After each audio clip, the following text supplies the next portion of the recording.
Cool. Okay. Is it recording? 6:57. Awesome. Remember Clap it that. in. Woo! All right. 3, 2, 1, and we're back for episode 4, guys. How you doing? Yo. Good. How are you? Not too bad. What's been up, guys? Nothing much. Just been busy, but nothing much is really going. No, I heard you had some interesting concepts today. Yeah. Today. I've seen the Glad wrap, the plastic wrap, and the cute little doll. What cute little doll? The one he's holding. Was he The holding cat. The cat. The cat plushie. The cute plushie. Yeah. What the fuck was going through your mind? Not in a bad way. It's pretty. But I'm curious. It's pretty like. It's abstract. And it's not really Toby. Yes. From It's not what I'm used to. From like my kind of And photos. for that reason, I like it. Okay. Because it's different. I'm looking at something different that I don't usually see. Yeah. And what went through your mind? So you guys know I recently went through a photography break, or just like a creative break from taking photos, because I felt like I was taking the same shots over and over, and I wasn't as passionate as I wanted to be. So I took that break and just decided to soak in inspiration. Now I know like you can soak in inspiration through like just still doing your work, but I just wanted to fully focus on just seeing what other people were doing and how I felt about that. Right. And just taking in what inspired me. So, wait, what did inspire you to do that? So a lot of Khan's photos, which is just like taking really like normal stuff, but making it interesting. For those guys that don't know Khan, who is Khan? Khan is a cool dude. Yeah. I know he's also a photographer, and he, like I said, he takes like normal stuff but makes it look really aesthetic. Or for me, in my opinion, it looks weird, which is why I also like it. So after I decided, after I got inspired, I was like, I'm going back in, started taking photos, and at first I was like, oh, what am I going to shoot for my first thing, like my first shoot back, because I haven't shot for like over a month, and then I shot. So I got my friend, and then I was running what normal thing could I make weird, and I decided Glad wrap. Glad wrap. Yeah, so Glad wrap, and then I bought the Glad wrap, and I asked him, it's like, hey, you cool with getting wrapped up? And he was down, which is really good. He was like, oh yeah. I'm glad you asked me. But yeah, no. So we bought the Glad wrap, and then I was like, there's only so much I can do with Glad wrap. I mean, there's a lot, but there's only so much in my mind that I could do. So I was like, all right, I'm just gonna go in. That looks acceptable in society. Yeah, exactly. Yeah. Aside from wrapping food, yeah. But yeah, so I was like, all right, I'm just gonna go in Daiso and see whatever also normal thing / weird that I can just throw in to add a bit of something else in there. And I got the cats, the cat plushie and the cat sleeping mask, and I bought the Pocky as well. And yeah, so I was just like, all right, cool. Now that I have my random items, I'm going to experiment with what's around me and what I can do with the items that I have on the model. And so for me to come back to shooting, to actually plan out what I wanted, what I had, it was a really refreshing sort of feeling, and I really enjoyed it. And I was so happy with the results. And and after that, it was a wrap. Did that all come together? Did that all come together on the day, as in like you purchased the Glad wrap and the Pocky and the cat props on the day of the shoot? Yeah, I did. So it was very like spontaneous, right? I knew that I wanted to do something around Glad wrap, but like up until the day of the shooting, it was more just small ideas in my mind. I didn't actually really know what to do. Yeah, right. I just knew something. Like I just figured Glad wrap was something on my list to turn weird. Yeah. So yeah. I reckon when you mentioned Pocky, and then you got me on this creative role or something of some sort, I'm like, maybe you could do like, and a cool idea would be using Pocky to replace everyday activities. chopsticks. Yeah, obviously using chopsticks, and then eating some rice or something with those chopsticks and making it look absolutely normal. Yeah. Or even a lot more interesting, maybe controversial, using Pocky as incense. Praying or whatever, right? That's strange, but I don't know if there's so much that you could do. It's a stick. I mean, you can make it a toothbrush, or you could make it like a what else is there? I don't know. Maybe put it in your ears or something. Yeah. Or use it like a toothpick. Yeah. I think if you have the right model to sell, I reckon you could sell it easily if you had the model that would show those expressions and is really into it. Yeah. I reckon that'd be a really cool concept. I did a recent shoot where I had cabbage and a slab of steak. I grabbed the cabbage and the meat and I used it as a hat. Okay. Yeah. Wait. There's no, until we see it, we can't really haven't judge. seen it yet. So, have you done the shoot yet? Yeah, I already edited. Oh, it was today? It was this week earlier, and I've already finished editing. How'd you feel? How'd you feel about the shoot? This time I didn't have anything weird. It was just cabbage, meat, and yogurt. I think I saw it on Snapchat or something. Yeah. So yogurt. So my idea was yogurt and toilet paper, and a second idea was cabbage and meat. What is the yogurt and toilet paper? So he was wearing a white shirt. Yeah. And so I figured, why not just go with like a white concept? Because he also wore jeans that had like white paint splatter all over it. So I imagine yogurt being just like splattered on the ground. Oh, that's a trend these days, putting paint on your jeans. Yeah. So I was like, yeah, that's an idea. And then when I was using the yogurt, his hands got dirty, so I was like, oh crap, I don't have a tissue on me.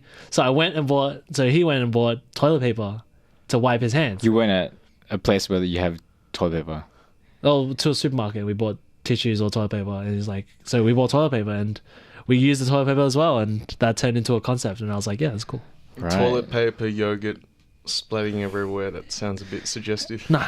Oh, why yogurt out of all whites? That was the first thing I could think of. Oh, okay. Relating to like white paint, like white splatter. Yeah. Like that was pretty like cost effective as well. But yeah, the meat and cabbage one was also really interesting because I don't know, just like that was more tame because it's just like lettuce, cabbage and meat. But just putting it in a weird place like on his head.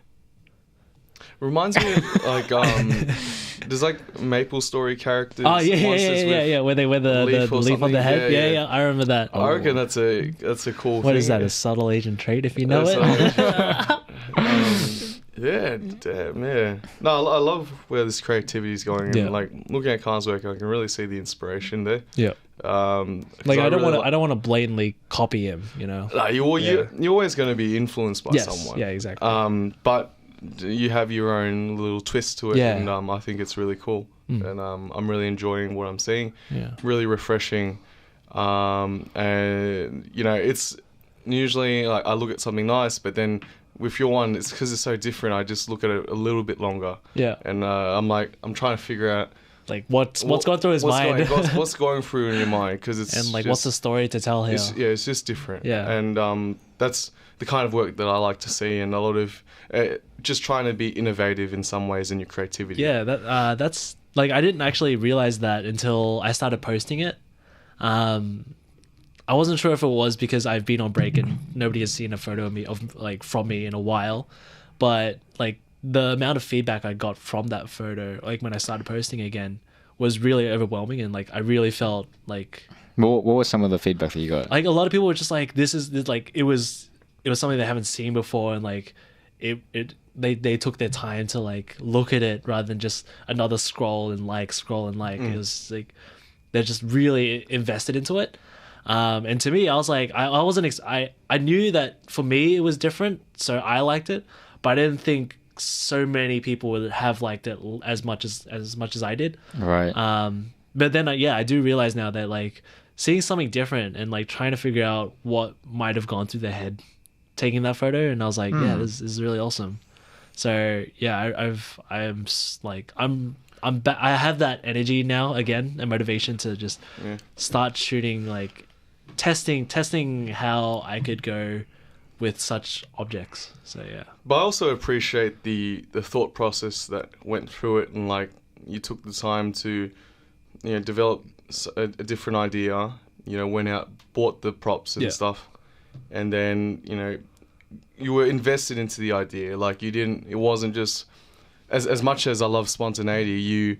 You planned something that was you worked hard towards something. And I really appreciate that. As in like there was an element of planning, but also like spontaneity. Because I planned that I wanted to do something weird, and I planned like I planned where I would shoot. Or I would always plan where I would shoot, but then you planned the bare minimum. I was like, all right, cool. I'll plan the day, the time, and the place. But that's about it. Yeah, but at least it was more than, hey, let's just go shoot and hope for something was good. Like but wear something nice, and then I'll shoot that. And I was like, And like it's so different. Like you can, with that shoot, like what you've produced is nice, but there's a million more ways that you could probably shoot. Exactly. That. So that's why those kind of ideas, because they're so different. There's so much room to play with. It's like a playground. I like that it asked the question of like, what would you have used, or what would you have like done with those items? Yeah. Somehow, like when you saw the Pocky, you were like, oh, well, what else could I do with that? Like, so I like that kind of question when people like think about it themselves. Even the Glad wrap alone itself, is heaps of things. Because that Glad wrap reminds me of when you can go to the airport and you wrap up all your luggage. I got told that. Yeah. So like that Glad wrap, like you can make it into like someone into a mummy or something. I don't know, like watch out for the post coming soon. But there's a cool thing where, because I reckon when you put it on the body and you stretch it out and you place it onto the body, it dismorphs the face in some way. Yes. But I reckon there's a cool shot in there to be found. Almost like putting your face on glass, but this time your face is all like, you see the dimensions as well. Yeah. But remember there was also that IKEA, like that meme where people were using IKEA bags for fashion accessories. Yes, I remember that. Like IKEA underwear or bikini or something like that. IKEA shoes, flip-flops. Like, I reckon that'd be sick if someone just made garments just out of Glad wrap. Oh, okay, from Glad. Like CDG style, you know. But like that also brings me to the idea of like what I also love seeing, and a good friend, of which you guys know, Liana, where she upscales her recycles her garments. And I think it's crazy how she does it. It's like using a bag and turning that into like a crop top or something, which is really cool. And that's, to me, so creative, you know, so interesting to see.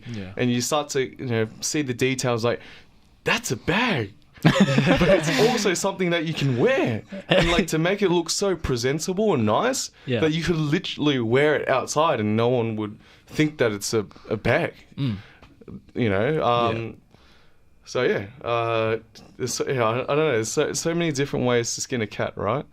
You can. There's only different ways to go. I don't think I've ever heard that before. I think it's a very old. It's a very old. My maths teacher from Special Maths. Okay. It's definitely a thing. Shout out to Miss D. I'm too young. So I think we got the topic for today, right? Which was conceptualizing, right? Right. Yeah. The processes. Right. How about you, Jeremy? Like how does your creative process compare with Toby's? Or what is your creative process first?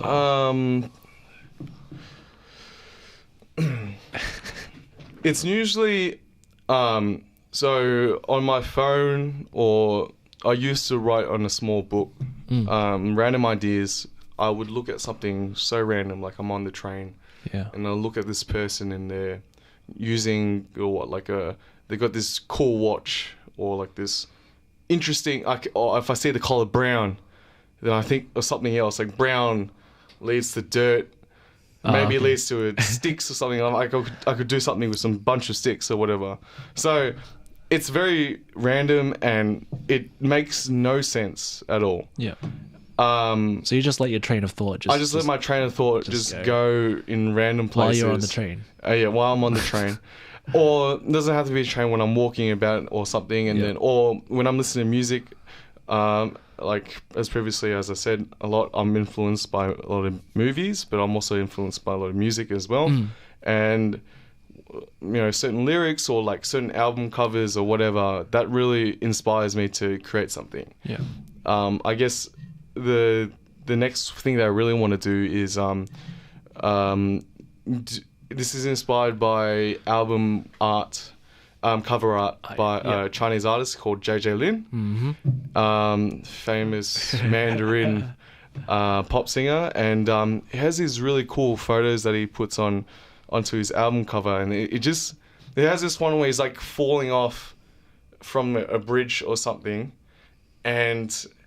but just the way his fingers come out, it looks like he's like it's like a marionette. He's controlling like a puppet or something, and this goes to show just where my mind goes. It's really good description. Yeah. Just stuff like that I really want to do myself, and kind of put my own twist on it. And yeah, there's no structure or organization to how I think creatively. Because if I'm like step 1, step 2, step 3, step 4, then I kind of limit myself in some ways. But that's for stuff that I do kind of outside of my own client work and stuff like that. Yeah. Whereas if I were to do some paid work, then obviously there's a lot more restrictions and it has to be a little bit more planned out. Definitely. And I don't feel like it's ever going to be as creative as when I do stuff when money isn't the issue. Yeah. So yeah, there's no real structure or process in my creativity. Yeah. When it in relation to its full potential. Yeah. Right. Yeah. What about you, Tommy? I'm more I think it's really similar to both of you, really. Yeah. A lot of mine comes from seeing what other people have done, and also like other external, I guess, stimuli or inspiration indirectly from photography. So a lot of mine is from like songs and like song lyrics, and I'd if I like the way the words sound together or like the way they structure, like the way they piece together as like a phrase, I'll think about that and I'll try to like visualize it. Yeah. So like visualizing songs, like let's say one way to do that is like by watching a music video. But sometimes like if you haven't seen a music video for a song, you kind of visualize it in your head. Yeah. That's like, how what kind of story is this telling? Yeah, and that's what I'd like to. Well, that's what I do with like my inspiration. Yeah. So it's like forming that image first, and then from that comes like a photo. Yeah. Like a photo idea. So the fact that like you're trying to imagine what the song's telling you, it's almost like you're daydreaming, which is your photography style. Right. Like the daydream. Right. So that's cool. I like that. So a lot of mine, is from like songs and song lyrics. And I also like definitely have to have like an element of like spontaneity. I clients don't want to hear this, but like I can't always follow a shot list. Like especially if it's for some of my favorite and like some of my best works are just like completely spontaneous. I'm sure you're fighting against the odds in time, Not even that. It's like it's just unplanned. Okay, yeah. Unplanned and like you like there's always like new stimuli that will inspire you on the day. Definitely. In the moment that you're not gonna be able to think of like previously. Like, yeah. I think pre-planning is like it helps you like ground yourself on where like what you want to achieve. Right. But then when you're shooting, it's like you're very you just let your creative mind just let it, like whatever comes to your mind at that moment, just shoot it no matter what. I have a lot of confidence in that, exactly. and like the fact that not all things go to plan is sometimes a strength as being like a photographer. Definitely. Like you can turn like a bad day into like a great photo shoot. 100%. And definitely, like you never know how things are going to turn out, and so from that you want to make the most of it, right? Yeah, 100%. It's dope.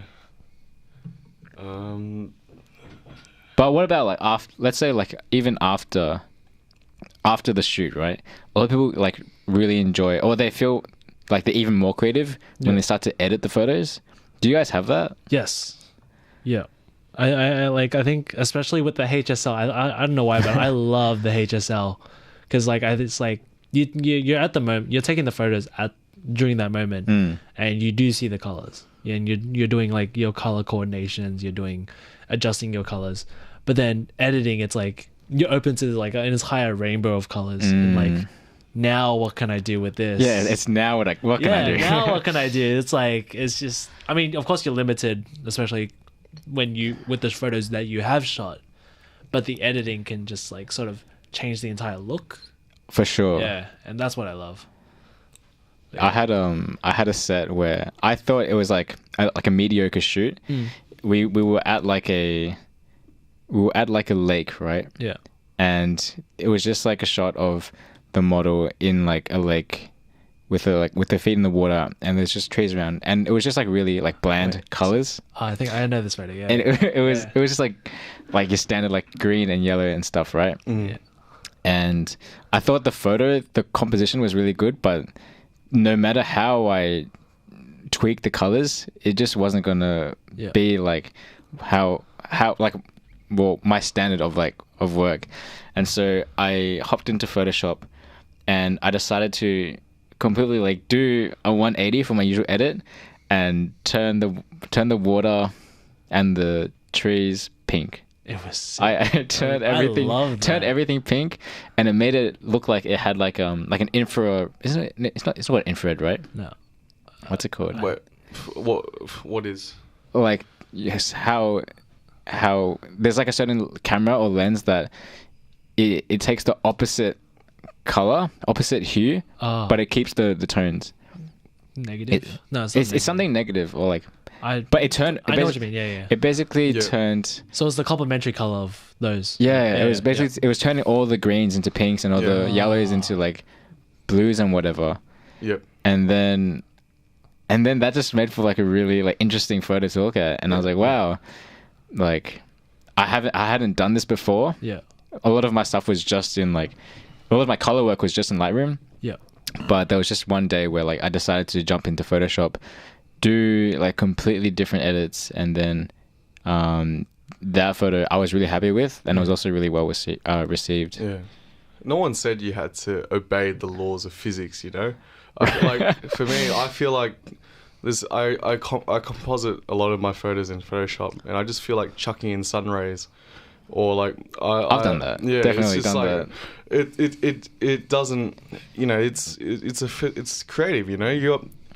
The sky's your limit, you know. There's no one says you have to do this, you have to do that. Yeah. As a creative, you have all free range to put in whatever you want, because at the end of the day, it's your work. So if you want to make the trees pink, by all means, go for it, you know. And it worked out. And which is awesome. Yeah. On the flip side, though, like just to be devil's advocate.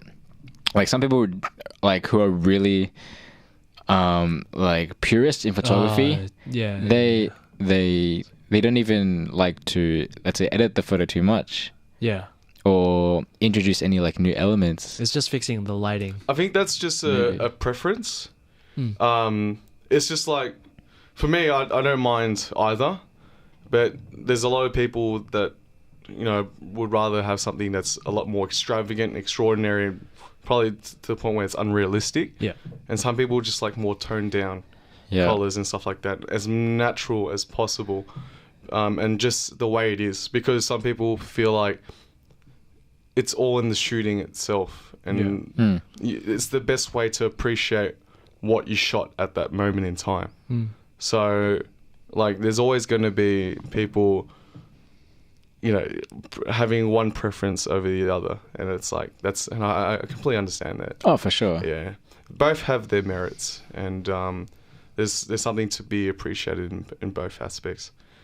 Yeah. All right, so we're back to what we were talking about. Let's recap. The editing. Yeah, like how do you guys think of think of editing. Do you have a style with editing? Like what are your usual first steps to the end step, you know what I mean? How do you usually go? I usually go with color first. Oh, really? Okay. Because that can take the most time compared to tones. Yeah. And if I can't even get the color down, I think I might have to neglect the picture, or like not even like maybe like throw it away or something. But you know what I mean? Like just color is more important to me than like the actual tone of the photo. So that's why I'd go ahead and like manage that one first. Yeah. And then it'd be colors and then tones and then finishing up any like special effects, put it into Photoshop, skin retouch. That's it. Oh, mad. I like that. Jeremy? So that on that part, it's that's the most step-by-step thing out of the whole creative process. Everything else is like kind of like squiggles and like there's no straight throwing lines. caution to the wind, just whatever strikes. Sometimes, for me personally, it's you basically get exposure, whatever, white balance correct, and then we'll go to just straightening things up, little touch up, and then colors. And then, and I just sit back on it I leave it there, and then I'll wait till the next day when I'm a lot more. I've taken a break from editing those photos because I don't trust myself at that moment in time sometimes. Yeah. Because, you could have had a long day. You could be just doing the sake of things because it's a lot quicker. Yeah. So you might be doing a lot more shortcuts because you're just tired. So I usually reserve the finishing touches on the next day or just another day. Just to have some fresh eyes, and because sometimes you just wake up and you go back and you're like, damn, man, I can't believe I did that. That was me. Oh my god. I would not pay me. Like, Jeremy, yesterday's nice. But obviously you do those and then you end up scratching that whole process, so you end up jumbling the whole order. And just you see something and then in your periphery like, oh, then maybe that bit needs to be touched up or something. So there's no 1, 2, 3, 4, 5. It's always definitely. What about yourself, Toby? I don't know. I think for me the way I edit it is, I mean, like the general steps I take would be like tones, and then I always save the color for last because, like, I think for me that's like dessert of like getting ready to mess up with these colors. So like HSL and camera calibration is always like at the end. Right. Surprisingly, I've actually never mastered tone curve or split toning. Like I really tone curve's a tough one. I'm scared to touch it. It's tough, but because everything you shoot is always going to be different. Yeah. So every occasion, like that's why I'm not a big fan of purchasing presets. Yeah. Because every scenario that you shoot in is always going to be different from the next one. Unless you have a specific shooting style. I guess so, but the time of day that you shoot in or where you shot at the lighting will be different. Yeah. Unless you shot in the studio and shot, that lighting, exactly all the parameters are the same. Otherwise, if you're a locational shooter, the scenario is always going to be a little bit different. So you're always going to have lots of tweaks and stuff like that. Fair enough. But what was I going to say? Split toning, right? Yeah. Yeah, because of that, split toning is going to be difficult, and you always have to adjust it, and sometimes you like it, sometimes you don't. I never know why, like what it really does. I know it just like the highlights and the shadows, and you can change the colors of it. But split toning for me adds a little bit of flavor. a little bit of flavor to a photo. It's that extra element of contrast, like that pop that you can give to an image. I feel like it's the extra. It's like a tint. Think about it as that. Yeah. Highlight is obviously hitting the highlights, shadows in the shadows. Yeah. And different tints remind people of like different things. Yeah, but I just never know like what looks good or like how to make it look good. But you know? to be honest, I've always struggled with it. There's no right or wrong answer to that question like that. For my own eyes, it's like it just doesn't look. But ultimately, at the end of the day, it's how you feel about, you know, how you want to tint it. You know? Yeah. And his choice is not to tint it. Yeah, I don't. You don't tint it. I don't use split toning. You don't use split. Oh, you just don't do it at all. And I don't touch the tint slider. Would you like to? Really? I would really like to know more about split toning, but the thing is, when you watch on YouTube like all the split toning videos and tutorials, it's always about their photos. So like I never know how to apply it onto like my own photos to make it look, you know what I mean? So like if I had like an example where where someone was teaching me using my photo and then like move on from there, then I'd be like, oh yeah. I teach that in my workshop. Oh, okay. Well, check out. Obviously on my own photo. Oh, okay. Yeah. But because your shooting style is a portrait as well, so like I can understand. Right. Like more. Well, of that. it doesn't. It's not necessarily something that you do specifically for portraits. I know that, but like as in. But for him, it's more relatable than in this case. Yeah. Okay. Because I don't shoot landscape, and a lot of videos are like landscape split toning. Okay. Yeah. Yeah. But yeah, that's just the way I edit. I'm always like experimenting and learning, like experimenting with mid shooting, pre-shooting, mid shooting, and then post shooting, like editing, and like I'm always experimenting with like what looks good and how it can look rather than like what does look good as well. Like turning what I've shot into something even more different. So yeah. But on the topic of split toning, tell me, why do you use split toning? Like I said, it's just like it gives a little more to like the photo. It actually is like a pinch of salt. It's like contrast. All right. Yep.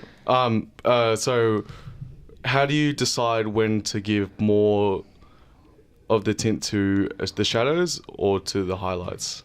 It obviously depends like how you shoot it and how you want your general black. Like how black you want your blacks to be, basically. Yeah. If you're keeping a consistency in your photos, you want to keep the tint of the shadow usually the same. Yeah. So in that case, I don't usually tint my shadows. Oh, you don't tint your shadows? Because I want to keep my blacks black. Because for me, this is coming out of drawing class at uni. I've learned to appreciate that shadows aren't dead things. It's not completely black. Yeah. There's always small details that you can see in the shadows. Yeah. And like there was this artist that drew this really cool picture of a skeleton, and in the shadows you can see slight tints of green. And it could be those greens could come from like reflections of certain objects, like green objects in the shadows. Yep. So I thought like, wow, that's a detail that I don't really think about. Yeah. Because I'm like you, Tommy. I feel like the shadows should be left black. That's how I would like it. But the thing is, like, the way we think about shadows, we think about it too literally. Shadows in Lightroom isn't shadows as shadows. Yeah. Shadows in Lightroom is just the in between the blacks and the highlights. Yeah. It goes whites, highlights, shadows, black, right? Yeah. Shadows is just what they describe as the in-between gray area between the blacks and the highlights. And in that threshold, the color is always going to be different depending on what the photo, what photo you take, right? Yeah. So it would never be a true black unless you want it to be. Yeah. But I leave it up to the naturalness of the photo for that color to already be there, and then I won't adjust the shadow itself post-process. Yeah. Man, Tommy dropping some knowledge early before his editing workshop. Man. But it's something cool to think about Yeah, in terms definitely. of if you're one to really like using colors and thinking about colors in your photography, as you should be as a photographer. I feel like it's something valuable to know and understand. Yeah. Because there's so much that you can do, and it would completely change your editing game. For sure. So yeah. Some people say like editing is like half the fun. Yeah, it is. It's more than half of it. Yeah. But then again, like, but these new concepts that I'm doing now, it's actually like, it's weird, but it's crazy fun. Like, it's like I'm just doing something like, what am I doing really? Yeah, it keeps you motivated. I'm just like, what am I doing, or what can I do? Yeah. What more can I do with this? Oh, for sure. That's good as. It's so fun. But yeah. Cool. Nice. Any ideas that you guys would like to share? Concepts that you might want to... None of us talked about mood boards. Oh, mood boards. I don't. You don't use them at all? I don't use them. Do you, Jeremy? The only time I use it when they ask for it, yeah. Otherwise, I'm like, I don't know. If I'm going, I mean, I'm like the worst when it comes to planning. I save the photos that inspire me, but I don't pre-look at them before a shoot. You know, so. Right. Yeah. I do it when I have like a very defined idea. Okay, yeah. When I have like these set of words that I want to like convey, I'll make that into like a new Pinterest board. Yeah. And I'll add things in to like as like an aesthetic feed. Some things on like the wardrobe, some things on like the shot angle, some things on color, that kind of stuff.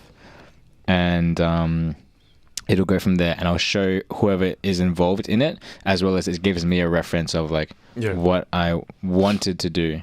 Yeah. But besides that, I usually just go with like the feeling, because I know what I want to. I know what I want to get. Go with the flow. I mean, I know what I want to get. I mean, considering my concepts with like cabbage and meat and glad wrapping cats, who else is doing what kind that, of what mood board can Only Coles is doing that now. what kind of mood board can I get from that? Really?